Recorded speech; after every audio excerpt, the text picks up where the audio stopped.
बार फिर उस पत्रकार की करनी को लेकर के, जिस पत्रकार की करनी पर एक सरकार का जो दल है, सरकारी जो दल है, जो राजनीतिक दल है, जो सत्ताधारी दल है, जब वो उसके समर्थन में उतर आए गलती करने पर, तब क्या कहिएगा?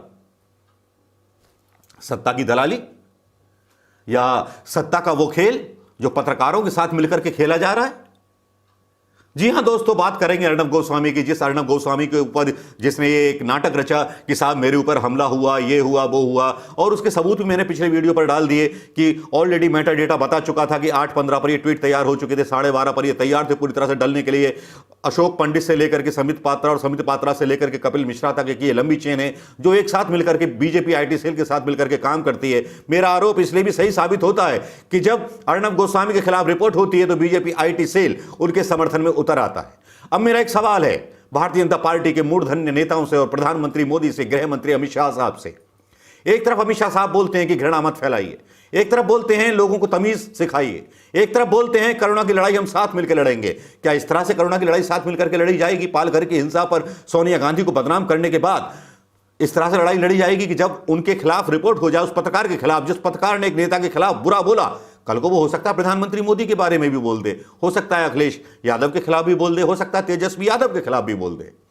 वो पत्रकार किसी के भी खिलाफ बोल सकता है, पहले भी बोल चुका है। योगी जी के बारे में अनपढ़ गंवार पता नहीं क्या क्या बोल चुका है, लेकिन जब योगी जी की सरकार आ गई तो एकदम गिरगिट की तरह रंग बदल देता उनके सामने। मेरा सवाल यह है कि अगर एक पत्रकार गलती करता है और उस पर कोई राजनीतिक दल या विपक्षी दल एक्शन लेता है तो उस पत्रकार के साथ सत्ता दल के नेता और सत्ता दल का भारतीय जनता पार्टी का आईटी सेल साथ में खड़ा हुआ नजर क्यों आता है? वो क्यों ट्विटर पर अर्नब गोस्वामी के समर्थन में ट्वीट चलाता है, ट्रेंड चलाता है?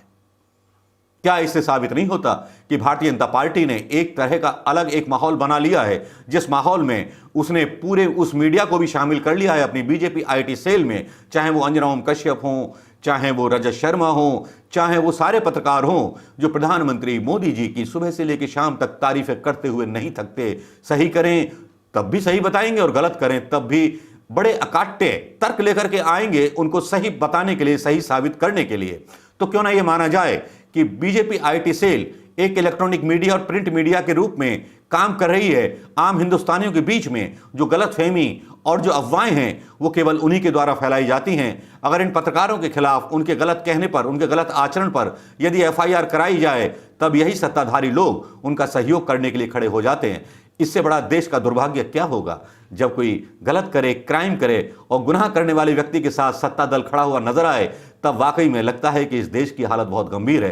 कोरोना से पता नहीं कितनी बर्बादी हो गई, पता नहीं, लेकिन जो इस तरह का गठजोड़ होता है इससे पूरा देश, पूरा सामाजिक ढांचा, पूरा संविधान तार तार हो जाएगा। दोस्तों, सवाल अब भी वही है। इसी बीच एक मोड़ और आता है इस कहानी में अर्नब गोस्वामी की। इस कहानी में मोड़ आता है अलका लांबा को लेकर के, क्योंकि अलका लांबा का एक ट्वीट आता है, यूथ कांग्रेस जिंदाबाद। उससे पहले उनका एक ट्वीट आता था जिसमें उन्होंने कहा था कि बड़े नेता अगर कार्रवाई नहीं करेंगे तो यूथ कांग्रेस के लोग सड़कों पर उतर के आएंगे।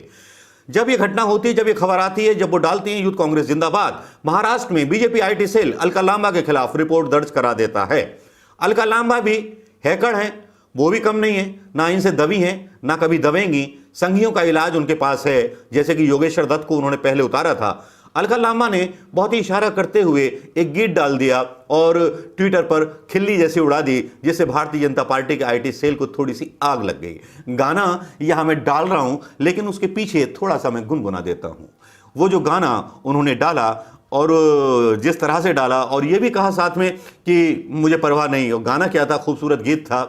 निशाना चूक ना जाए जरा नजरों से कह दो जी, निशाना चूक ना जाए जरा नजरों से कह दो जी, निशाना चूक ना जाए। ये गाना अलका लांबा ने सही मारा, क्योंकि जब यूथ कांग्रेस जिंदाबाद में बोली तो ये लोग शायद समझ गए होंगे कि निशाना मेरा सही निशाने पर लगा है। अलका लांबा की छोटी सी शरारत Bharatiya Janata party IT cell में थोड़ी सी मिर्ची लगा गई। अब वो मिर्ची कितनी तीखी लगी है और कहां तक असर करेगी, इसको देखेंगे अगले धारावाहिक में हम लोग। नमस्कार दोस्तों।